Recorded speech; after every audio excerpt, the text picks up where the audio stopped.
Okay, CB Radio Show and Tell. What do we got today? We got a radio tester. A radio tester. Now, there's a story behind this radio tester. First, I'm on my messenger, and this dude is writing me. He's like, hey, man, I went to this estate thing. This guy's got a CB shop, and it's totally loaded full of stuff. And he's like asking me questions. And what do I see in the picture? Something that I had years ago that I was too young to know what I had, and I gave it away, right? Yeah. Okay, so I got a B&K test center. Now this thing here, if you're not familiar with it, this is a B&K test center. And this is awesome. It's got a power meter here. It creates a tone with the tone generator. You can adjust the tone, and that will help you tweak a radio. So now I've got this again. You see that the connector's on the back, you got the connectors in the front. There's a story on this. This piece of test equipment, I got a whole batch of stuff when I was young, like maybe 18 years old, right? Okay. Didn't think anything of it, put it in a corner, didn't know what it was worth, didn't have a clue how to use it. How much was it worth? Probably $100. Probably. I gave $65 for this, and I think that was a good deal. I don't even know if this works yet. I know the tone generator works, but the dude that I bought it from for $65, he wasn't interested in it, but I wanted it because I knew I had one, and I realized after what it did. Years later, I realized, oh my God, I should have never got rid of that. The tone generator on the one that I had, the thing that makes the noise where you turn it up, yeah, it wasn't working. And the guy that I took it to at the CB shop, see, this is a lesson for you guys. You take something to these CB shops and they see you coming. The guy said, oh, it doesn't work, so it's no good. Don't worry about it. I'll get rid of it. And I'm like, all right, well, if it don't work, and I didn't know at the time, I was young, I had no clue what I had or how hard it was to find another one. So he took it, and I didn't think anything of it. I probably paid $20 for it back in the day, maybe, and I lost out on it. So I as years go by, I'm going to other CB shops, and what do they have? One of these. Yeah. And they're tweaking radios with it. And I'm like, oh my God, I had one of those. And I told my dad, I'm like, I had one of these, and the guy's got it for sale, so I'm going to buy it, right? Yeah, how much was it? This was $65 from the guy, which is a fair price for me and a fair price for him. And it was fair for the people that were selling it because they were trying to off all this equipment, and I just got lucky. So that's what I got today. Am I going to be opening a CB shop?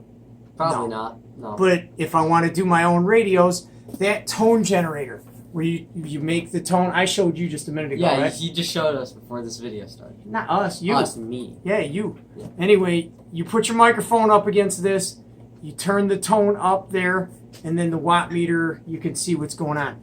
Really cool piece of test equipment. I really wish I would have known years ago. What did you think it was? I didn't know. You just thought it was a radio? I thought it was a power meter, and really I didn't have a clue what I was dealing with back then.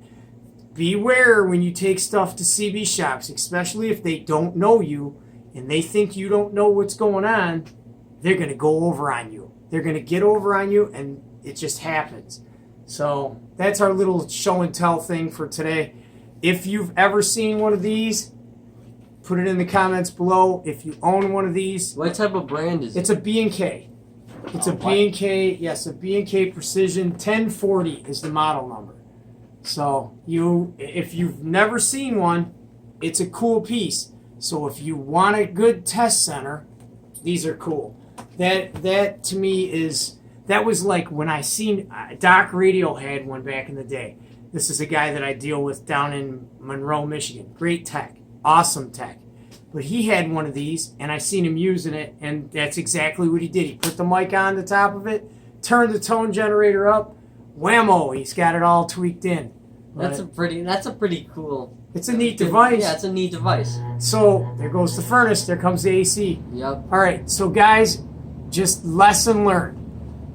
This I searched for another one of these for roughly, God, it's been 20 years since I got rid of the one that I had. And I wish I would have never got rid of it.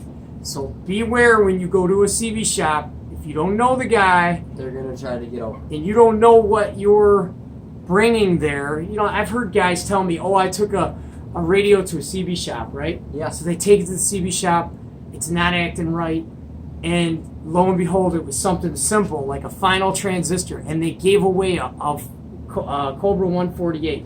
I just gave it to the guy at the CB shop, he said it didn't work. Oh my god. So now you didn't get a second opinion. Jeez. You might get screwed out of a good radio. Or I had a dude years ago told me he had a Madison. You know what that is? Yeah, of course I know what a Madison is. Okay, so he takes the Madison to the CB shop. And the guy at the CB shop says, oh, it's no good. You know, he says, oh, I just gave it to him. Just gave him a Madison. Dude, it can always be fixed. You need a second opinion. If you have an expensive piece of equipment, okay, let's be real here. If you've got an HR 2510 and you take a $200 radio to a guy at a CB shop that you're not familiar with, not saying all CB shops Yeah, are no, like this, we're they're not saying don't go to CB shops. Yes. Go to CB shops. but get a second opinion if it's an expensive radio. If it's a nice expensive radio and you don't think the guy knew what he was doing, take it to a second CB shop and have somebody give you the second opinion on it, because if not, you're going to be lost. Just like that one did. I gave it away not knowing that it was any good. If I would have known, I would have never gave that piece of equipment away. I had a guy years ago that had a Browning, I want to say it was a Mark IV, and that's an expensive radio. Dude gave it to a guy at the CB shop, and I'm not going to say what CB shop it was. He gives it to the CB shop guy. CB shop guy says it's no good, takes it, right? Yeah. A week later, I go to the same CB shop, and guess what's for sale? The Browning Mark IV is fixed, and it's for sale now. And the guy that gave it to him had no clue that he turned around and spun that thing. I mean, I get it. Well, maybe everybody's- maybe it didn't work and he fixed it, but He probably did Yeah. fix it, but he told the guy initially that he couldn't fix it. oh, Do you get what I'm saying? So it was kind of a crooked deal. Like, if you could fix it, you should have done right by the guy that initially brought it to you. You shouldn't have turned around and spun it to make more money. That's what he did. Well, That was dirty. I would have, and after that, I didn't visit that CB shop anymore. So, lessons learned here on CB Radio Show and Tell. Have a good day, everybody. Be cool. We got posters.